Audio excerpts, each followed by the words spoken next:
So, if you have ever been on YouTube before, you might have seen these pop up in your recommended feed. Videos about people who ask themselves the question, can I beat this Pokemon game with a single Pokemon? And the answer is usually yes, generally because Pokemon games are really easy and because the player has knowledge of intricate mechanics of the game, whereas the AI is pretty terrible.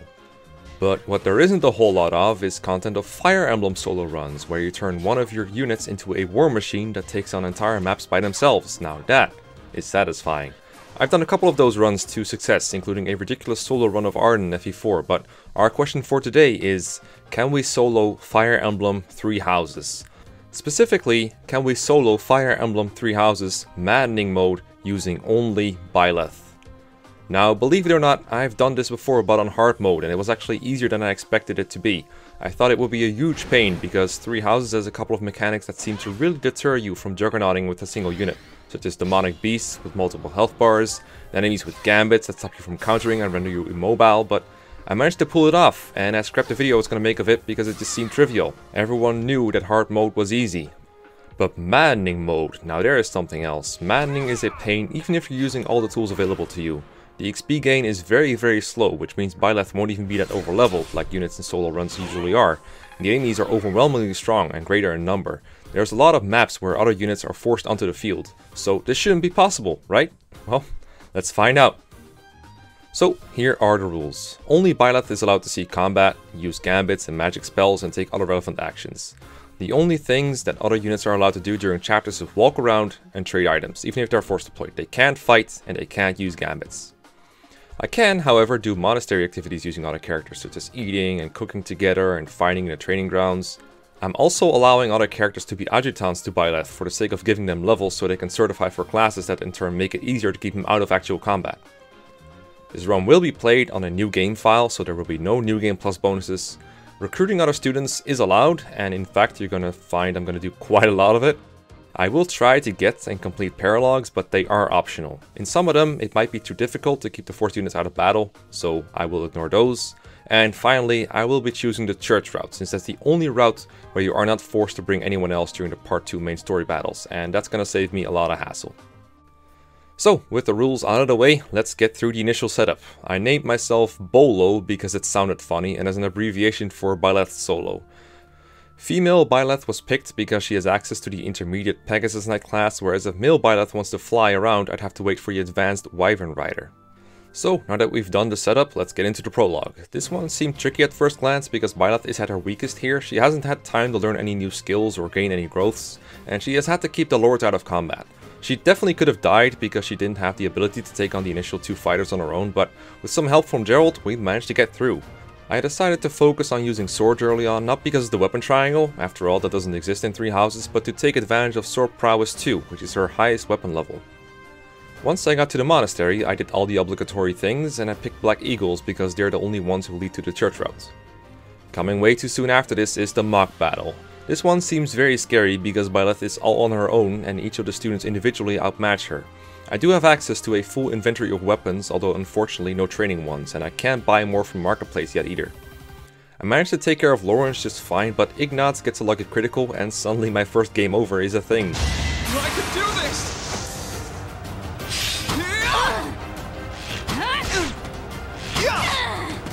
Forgive me.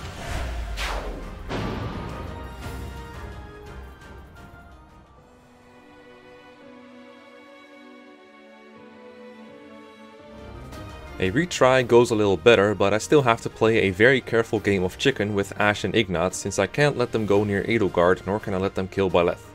The only way to not get doubled is equipping an iron sword, but the only way to counter them is an iron bow. But in the end I managed to get the balance just right and I killed them off. I decide to go for Claude and Hilda next since they can be isolated. At first they won't come out and I end up having to take a hand axe from up close from Hilda. But then I can face them individually, facing a very scary crit rate from Claude when I'm not equipped with my iron sword. Next is Manuela, who is fairly trivial since she uses the very heavy Nosferatu. I get an overkill crit on her with my Wrath Strike and she's gone. Unfortunately, when I kill her, Dimitri, Mercedes and Dudu start moving towards my lonesome Edelgard. Thankfully, I managed to change their minds a bit by moving Byleth towards them. My plan is to have Edelgard kite Dudu a bit without facing him in combat while I have Byleth take care of the other two. This ends up working fairly well. I absolutely have to use my Iron Sword, otherwise Dimitri will double me. However, the Dew ends up checkmating my Edelgard, and with no way to stop the Dew from making me break my own rules, I have to reset. So here begins a bunch of failed attempts. I get another failed attempt where a miss against Lawrence happens, this is getting really annoying now, and another one, and another one, and finally I get another run past the Archer duo. The biggest annoyance was that Byleth was still at base speed. I was getting doubled by Ashe, and I needed to rely on lucky dodges or Mystery Crest activations to survive sometimes. Oh, right, Mystery Crest, that thing I haven't really talked about yet. It's later revealed to be the Crest of Flames, and it's basically a soul skill for Byleth. It has a 20% chance to activate on any attack, and when it does, it restores HP equal to 30% of damage dealt whenever Byleth attacks, whether it be through normal weapons, combat arts, or even magic. It also has a 1 in 4 chance to raise my might by 5 points, as well as stop counterattacks. It's nothing I can rely on, but occasionally it can save my butt when I'm fighting a lot of enemies at once. I guess I might as well mention now that Byleth has a personal skill called Professor's Guidance that increases her XP gain by 20%. Well, and that of adjacent allies, but that's pretty irrelevant in the solo run. So now that I got to take care of Claude's group again, this time I was careful to let Edelgard kite closer to Byleth again so that Byleth could take over from her when she was done. This time I had the Dew run towards Byleth first while Edelgard ran from Dimitri. It's like poetry. Mercedes is usually someone you can just kind of ignore even on Maddening, but here she got a lucky 2% crit that made my heart skip a beat. However, since her strength is pathetic, Bolo ended up living to see another day. Then Edelgard came around with Dimitri right behind her. She made use of the healing towel and Vulnerate to heal up and then get in a heated exchange with Dimitri, from which she got a very lucky good level up. Byleth's growth rates are pretty balanced with 45% in most areas, most importantly in strength, speed, and 35% in defense. Those will be the stats I'm looking out for most of the time. Speed because it lets me double attack or stop enemies from double attacking me, while strength determines the damage I deal and also factors into whether I get weighed down by weapons or not. Usually in a solo run you end up so overleveled that individual level ups don't matter all that much, but in the early game of Maddening I actually found out later that a couple points of speed could make or break her in some chapters. Then it was time to bait out Hanuman, and I knew he had a very scary low percent crit rate on me. And indeed, when he came out I saw his portrait come up and I thought it was over, but thankfully he decided to use Wind instead of Sagittae, and I live, thank God. I take out the last enemy with my Iron Sword, and that was it. After the battle I was ready to certify as a beginner class. I went with Myrmidon since speed seemed like the most important stat to raise, and having the worst repositional skill doesn't really matter when you're flying solo anyway. During the monastery I tried to do most of the things like quests to get some renown from statues as well as getting professor level. I'm not sure at this point who I want to prioritize recruiting. I do know I can recruit just about anyone I want. I know some paralogs are probably impossible to complete while complying with the rules because they force certain units to be on the field, although on hard mode I managed to complete most of them. I do know I want to recruit Ashe for the Catherine Ashe paralog that gives me +1 move items, so I end up eating with Lawrence and Ashe first. Tutoring is a pretty funny and pointless affair when the only person who really matters simply cannot raise her weapon level here. I do tutor Edelgard in flying so that I can deploy her but have her fly away to hide in the corner. I know this comes in handy in a couple of maps from my experience on hard mode. I can give her levels through having her as my adjutant in auxiliary battles. Speaking of which, I did the forced auxiliary battle fairly easily. I tried to maximize my gains from it by unequipping my weapon and facing 4 enemies at once in a force in order to maximize Myrmidon class XP. And this way I could unlock speed +2 before the next battle, which I knew was going to be tough. I also trained my Lance rank whenever I could, and I maxed out the level of the Gerald's Mercenaries battalion. Now, the battle in the Red Canyon I knew was going to be a pain, with a very cramped starting area that Edelgard is forced to stay in as enemies advance towards me. But to what extent it would be one, I had no idea. I died, and I died, and I died. I restarted the whole run, tried to get better level ups in the first 2 missions, forgot how important grinding was for the Myrmidon class, and died again. Restarted the whole run again, got good level ups, grinded again, still died a lot. The big problem for this map is really the first 6 enemies you face. They deal tons of damage to Byleth over the course of a couple turns, who cannot dodge them reliably even in the forest. And if you don't kill the archer quickly enough, he's going to go after Edelgard and that ends the run. Another annoying problem was that I broke the Gerald Mercenaries battalion when grinding, and at this point you cannot replenish battalions since the guild is still locked. So I had to use the Cirrus Mercenaries for this battle, and they were at a lower level and had much less durability. Only once I had enough speed to quadruple the archer with the Iron Gauntlets did I find a way to win, but it took forever. I honestly thought the run was soft locked at some points. But once I got through the rushing enemies, the rest of the map was actually kind of a cakewalk, until near the end. An archer had started moving towards Edelgard, and I was trying to get him with Boleth, but I forgot I put myself in range of the boss, who moves unmanning. That's when I realized I was better off trying to kill Kostaz and end the map rather than going for the archer, and so I did. I stole his healing towel, and then I beat him down. I should have never listened to that idiot. What a mistake. Oh yeah, I apologize if my pronunciation of Byleth or Boleth is inconsistent. I'm used to saying Boleth a lot, but apparently it's Byleth and people told me that a lot, so I'm going to try to say Byleth whenever I can. The next month, I decided to master the Soldier class for Defense +2 to reduce the amount of damage I'm taking every turn. I used an Auxiliary Battle to do that, and later on I did the same with the Fighter class for Strength +2, and I also reached level 10 so I could promote to an Intermediate class. The only ones I had access to were Mercenary and Thief, so I went with Mercenary to work on getting Vantage. Next up is Chapter 3, and this one was a lot easier than expected. I learned a couple things. I learned that Catherine can die, and it won't get you a game over. I also learned that enemy gambits are a ginormous pain in the butt, but I got lucky enough to where they didn't really do too much. And I also learned that it's best to carry a torch with you if you want to see what's going on, even in a solo run. So other than those things, it really wasn't too hard. Byleth is now fully committed to using her fists instead of swords, since it lets me one-round KO enemies that I can quadruple, and it also allows for more chances at crest activations to boost her durability. But I also try to train lances when I can, so I need less faculty training for my lance rank later on if I want to go Pegasus Knight. Looking at Byleth's boons, you would think the logical thing to do is work on her swords or brawling for the entire run, but what I really want is to get enough weapon ranks to let her fly around, and then I want to get as much bow rank as possible, since those are the strongest and most accurate form of 2 range. The lack of 1 range generally makes bows pretty bad in Fire Emblem, especially in solo runs, but that's where the close counter skill comes in, which I can get by reaching C rank in bows, so Byleth is going to get a lot of different weapon ranks throughout this run. Now, Chapter 4. This chapter was mostly a piece of cake. Edelgard was forced, but it's not too tough to keep her out of range, and I needed to make sure not to be in range of the Death Knight, because he moves unmanning. The part that was not easy was the triple mage reinforcements, since they all have battalions with group lightning, and that got me killed a couple times. The fact that I kept missing with fairly important attacks wasn't helping, but other than that, it was pretty easy. The 25 turn limit kept me from going to the left side though, so I lost a chest there, but I did get the intermediate seal one from the right. So before Chapter 5, I managed to qualify Boleth as a Pegasus Knight, thanks to a lot of faculty training in flying and lances. However, I decided to stay as a foot unit so I could keep my battalion on me, since I don't really have any good flying ones. It was also relevant for getting an adjutant, although I forgot to assign one for this chapter. Oops. For this challenge, I consider adjutants fair game, even though they involve another unit. I see them as a bit of inventory rather than an additional character. Adjutants are also a tool for me to level up Edelgard so I can put her in other classes later, such as a flying one, without actually having to use her in battle, but I'm also using this opportunity to train Caspar into a guard adjutant. I also recruited Sylvain before this chapter so I could get the Lance of Ruin at the end of it by refusing to give it back to Rhea.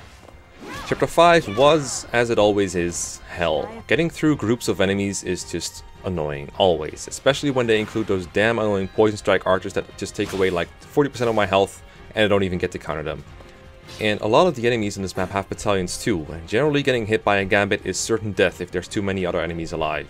I could handle Miklan's first form with a bit of backwards movement and healing, but his beast form was too much for me to handle. I would eventually have one, probably, but the problem was actually the 99 turn limit. Beast Miklan almost kills Byleth, so she has to spend like 2 turns healing herself, only for 1 turn dealing damage, and she also never wants to get hit by the AoE attack or else she cannot run away to heal. So in the end, I was short. Every time you hit 99 turns, you get a game over, which means I had to do this whole freaking mess all over again. It was very painful, but even on my rerun, when I tried to play a little bit faster, I got the Armor Slayer and the Accuracy Ring, so those have both been pretty helpful actually. But goddamn, fuck this chapter.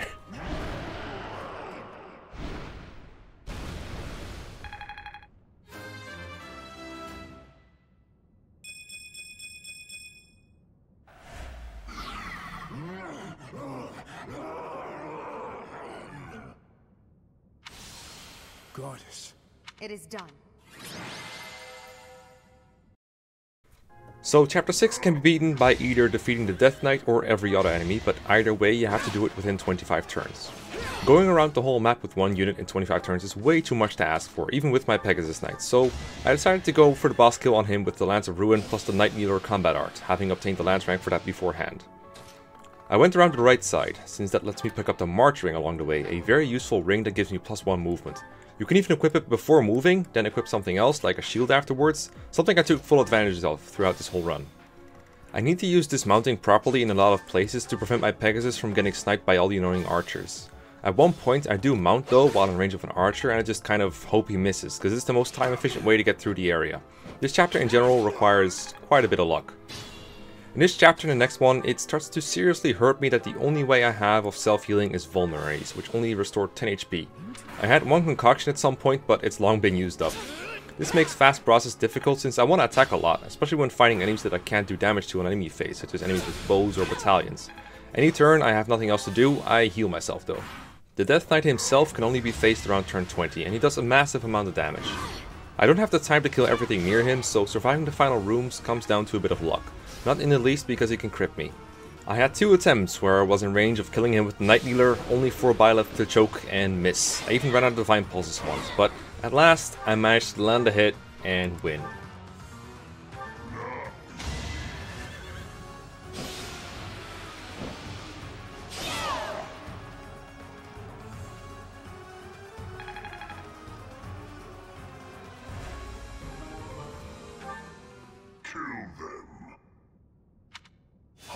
You're having a bit too much fun. Halt, halt, halt, halt. After chapter 6, the game unlocks Paralogs. Now, thanks to me doing my best to raise my professor level, I have 2 activity points to spend on days where I decide to battle, which lets me clear 2 Paralogs in one day. Paralogs can give some pretty great rewards, including EXP, but also battalions, items, and relics. To unlock a Paralog pre-time skip, you need to have at least one of the relevant characters in your party, and sometimes to unlock certain rewards you need both. To get all these rewards and to unlock the post-time skip Paralogs as well, I've been using the monastery to its full extent to recruit characters. It helps a lot that I have gold coming out of my ears to buy gifts with, and that eating with the students not only increases your professor level pretty fast, but it also boosts your support rank. As long as I can get to a B support with a character in another house, they will come up to me and join me sooner or later, so I just shoot for that. In the case of some of them, I end up meeting their stat requirements instead, but that happens mostly by accident. Either way, at this point in the game, I've managed to recruit almost everyone, with the last few on the way, so this side objective is basically unlocked. The only regret about the focus on meals that I've been having is that I cannot use the training grounds to grind for gold and professor level at once instead. The training grounds tournaments are actually a little tough for me, because Byleth can't participate in them and I have to rely on my underleveled students to do it for me, but I do eventually recruit enough auto-leveled characters to start dominating this part too. So, anyway, we were talking about Paralogs. The first one I want to do is Rumored Nuptials, featuring Dorothea and Ingrid. Dorothea has been in my house from the start, and Ingrid is really easy to recruit, so this is a pretty fast unlock. If you have Ingrid in your class, you get 2 very important things at the end of this Paralog: the Luin Relic and the Galatea Pegasus Knight Battalion. The Luin is just another really powerful lance that I can use to stab things with, but the Battalion is worth its weight in gold, as it's B rank with 105 HP and pretty solid all-around bonuses. I don't really care about the Gambit very much, but anytime I am flying with Byleth, I want to use this battalion until better options arrive. The Paralog itself is long and tedious, with a lot of enemies to fight. This is one reason I wanted to do it as a foot unit, so I could use Edelgard as my adjutant and level her up a bit so she could go Pegasus Knight after this. I know at this point this is necessary to complete at least one other Paralog, so that's why I'm so insistent on doing it. The goal of the chapter is to get Ingrid to the arrive point. Keeping her and Dorothea out of battle is fairly easy as long as Byleth moves around correctly.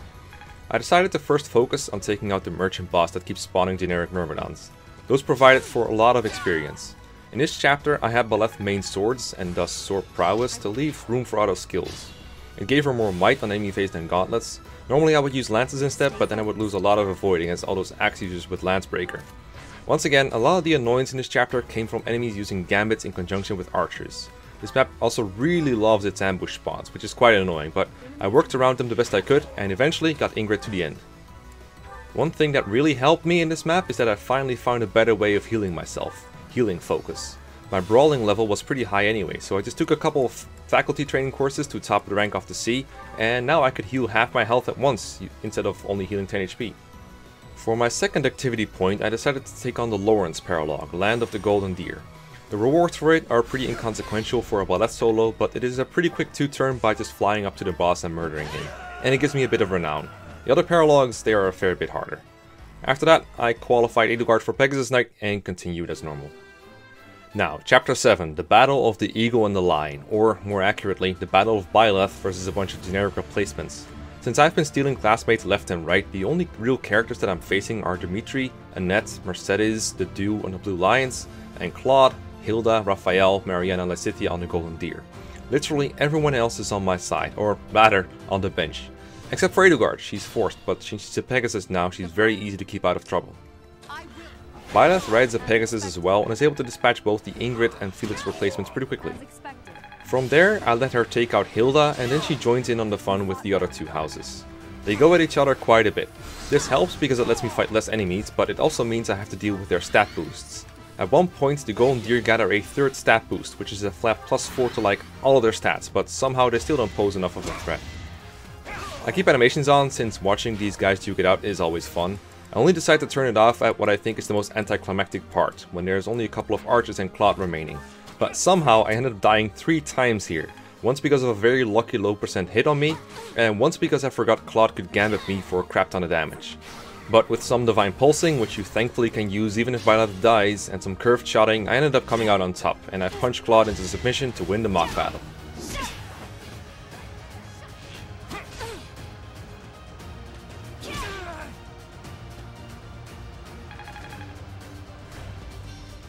I hate to say it, but it seems we're at a stalemate. Looks like the Golden Deer won't be winning this round. That is the end of this year's Battle of the Eagle and Lion. And the winners are the Black Eagles.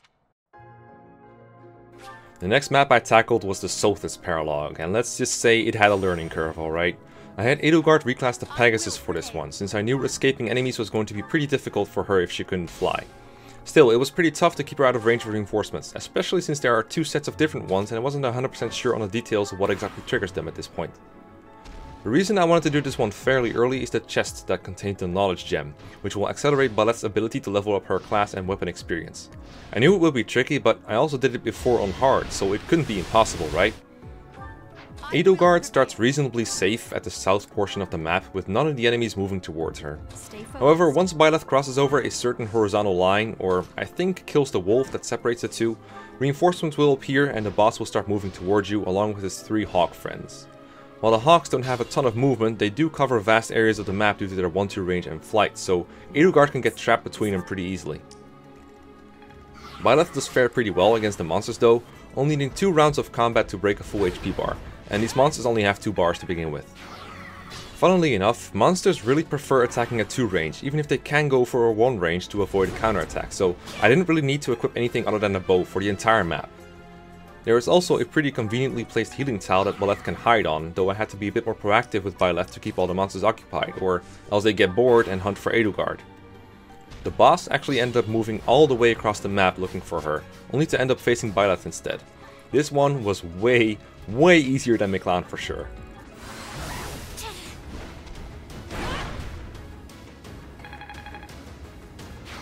Our work is done. My, things did not go as planned. Let us return, but what was...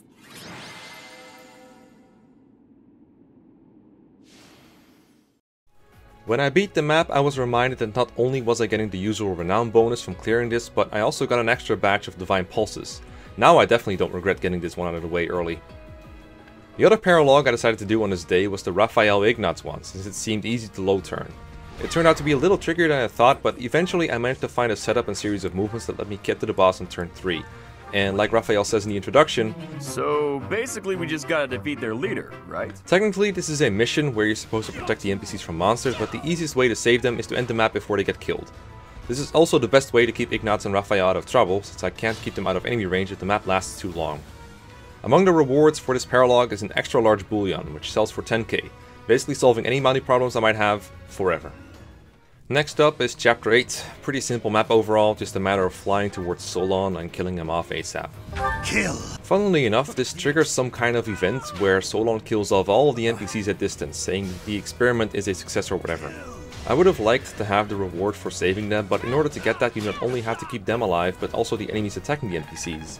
And since Byleth cannot be in 7 places at once, that's just not gonna happen. I did die a couple times because the enemies that guard Solon are actually pretty strong, but once I didn't, it was an easy kill.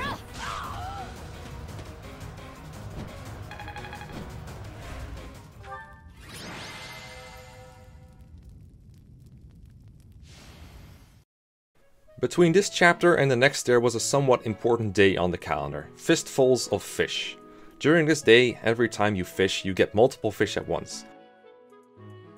Now, I hate mechanics like fishing with a passion, because it just wastes your time in exchange for pre-professor rank. It's a boring, skill-less minigame, but it rewards you with resources, so I felt like I had to do it. To make it more fun, I decided to hold a fishing stream, and around 200 of my subscribers decided to watch me use up about 170 bait. You guys need to find something to do, seriously. On this date, I also chose Flayn to be my dancer. In a run where I'm only ever allowed to do anything with Byleth, the dancing contest is a complete non-factor. If I could have, I would have chosen Byleth just to have the Sword of Void plus 20 skill, but as it is, I just thought it would be fun to see Flayn dance. Anyway, once that was over with, I also attempted the Ashe Catherine paralogue on stream. I cleared it on hard before, and even though it was pretty difficult, I did not expect it to be the pain that it was on Maddening. The objective of the map is to defend NPC Rhea for 11 turns, but I also had to defend the playable Ashe and Catherine. In a solo run, I generally think it's acceptable to have uncontrollable units like Rhea here see combat, but not controllable ones like Catherine and Ashe in this chapter. While Byleth wasn't having much trouble with the enemies, it seemed impossible for me to move her so that Ashe and Catherine did not fight anything and let Rhea survive. The enemies really like to attack Rhea, and while in hard mode she has been strong enough to fight them off, she was dying a lot faster here. Eventually, I resigned on this one for now, deciding I'd just get it out of the way later, and then I completely forgot about it until it had already expired. Shucks. This meant I never got the consumable +1 move stat booster, Shoes of the Wind, which would have been very nice to have later on. Also on the same stream, I played the Seteth Flayn paralogue, but this one is a joke. I reclassed Flayn to Pegasus Knight and just had her and Seteth fly off. Pretty much all of the enemies have their mobility decreased by the water or the sand, so Byleth had absolutely no trouble picking them off one by one. This was a great paralogue to do because one of the rewards for it is the Keyhole Wyverns, the best battalion that can be obtained on this route. It gives sizable bonuses to physical attack and hit rate, and it has the Assault Troop Gambit packed into it. This would help me a lot in the Felix paralogue, as I previously couldn't beat it due to too many enemies going for and killing Rodrigue. While Byleth could theoretically make it to the boss and kill him within 3 turns, Rodrigue would often die on turn 2, and I couldn't kill enough of them to stop him before it was too late. But with the extra Gambit range on Assault Troop, I could keep Rodrigue alive for long enough to beat the chapter. I don't think it was viable for me to get the Aegis Shield with just Byleth, but that thing sucks anyway. Also, Ban Solo got her Archer qualification now, which can give me access to regular 3 range attacks and a hit +20 skill if needed.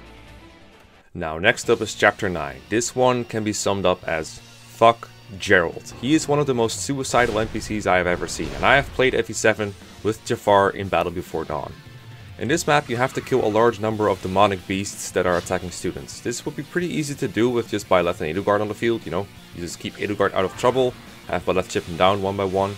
But NPC Geralt gives you a 1-turn head start before he Geronimos onto the battlefield, and he will keep trying and trying to attack even when he's low on HP. He doesn't have a healing item, and if he dies, it's a game over. This map felt like a softlock at times. I haven't seen a map this hard since the Red Canyon map earlier. And especially since Byleth was taking forever to kill these beasts. They have armors, their double health bars, their tendency to use their AoE attack if you stand close to them. Not to mention they have seal strength whenever they hit you. And if you take too long, Geralt is eventually just going to die. Fortunately, I was able to improve again a little further every time over multiple attempts. Some of the things I learned. Geralt has keen intuition, so if a dragon attacks him at 2 range, he will often dodge them. I also figured out that Byleth with a Forced Killer Bow has enormous crit rates and can get Dragon's HP down really quickly with a bit of luck, so that sped up things quite a bit.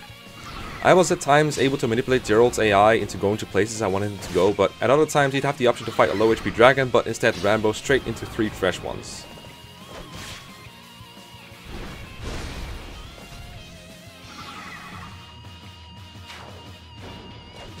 But at last, I managed to get through a run with an almost dead Geralt. It was very tense at the end, since I had 0 Divine Pulse users left, but things just worked out.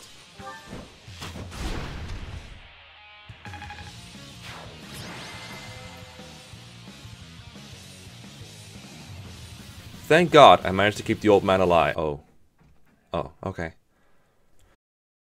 So, with that trauma behind me, I decided to go on the Manuela paralogue. For this one, I wanted Manuela to be a Pegasus Knight so she could escape her precarious starting position easily when she needed to, so I had her work on her lances and flying ranks until she could certify as one. Once I did the chapter, it was pretty easy overall, the only hard part being trying to keep my colleagues out of combat.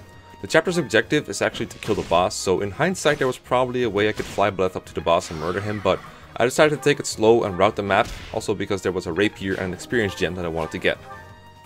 Now, unlike Chapter 9, Chapter 10 was super easy because Byleth is on the field on her own and all I have to do to win is kill Kronia and then kill Solon.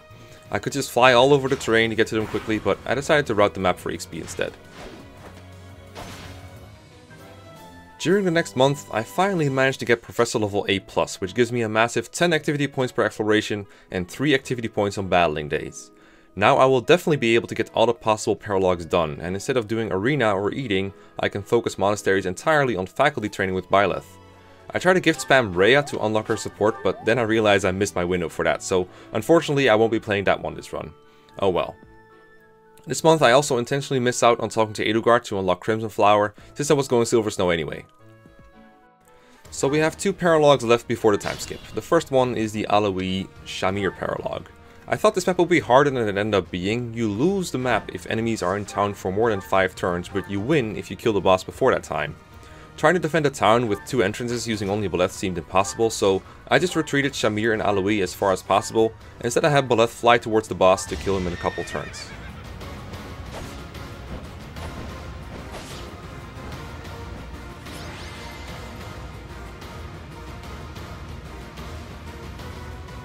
The Sylvain paralog was a little trickier, but still not too bad. The main objective for this one is to keep Sylvain alive, but most enemies don't really actively go for him.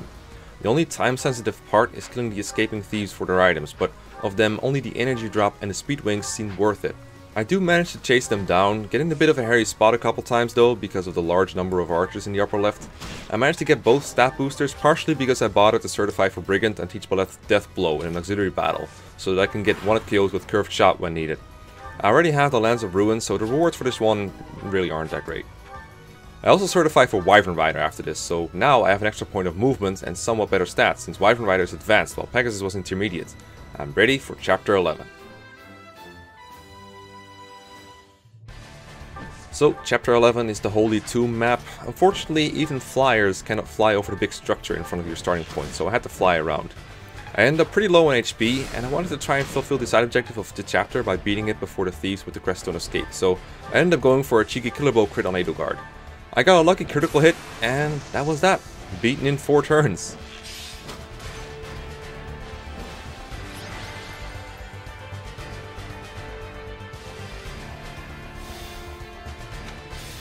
I'll see you in another month, Edelgard. Now, thanks to my last minute axe training and all my tea partying, I actually meet the minimum requirements for recruiting the very last student, Hilda. So basically all of my support building with her was for nothing. Catherine and Cyril also joined me, for what it's worth. This month, I also finished all the silly low-level auxiliary battles to master a couple of classes. I didn't really bother recording or logging these kind of things throughout, because otherwise the video would get way too long, but generally I try to keep open my options for the future battles using these kind of opportunities by certifying and mastering classes and training weapon ranks.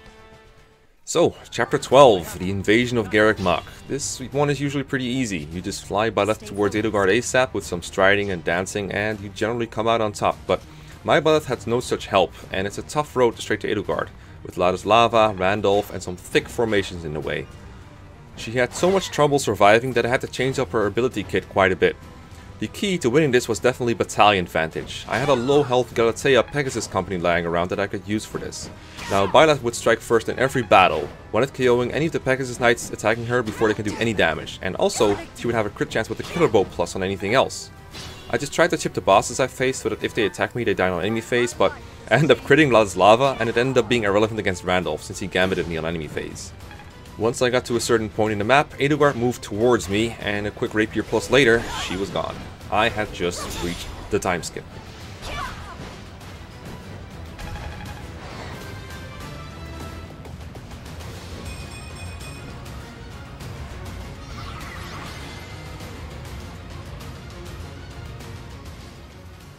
Unfortunately, that is going to have to be it for this video, as it's already like half an hour long.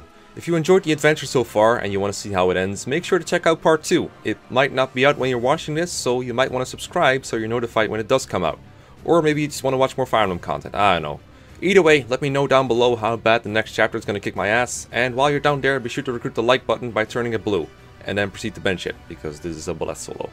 And that's it for today, thank you for watching, peace and goodbye.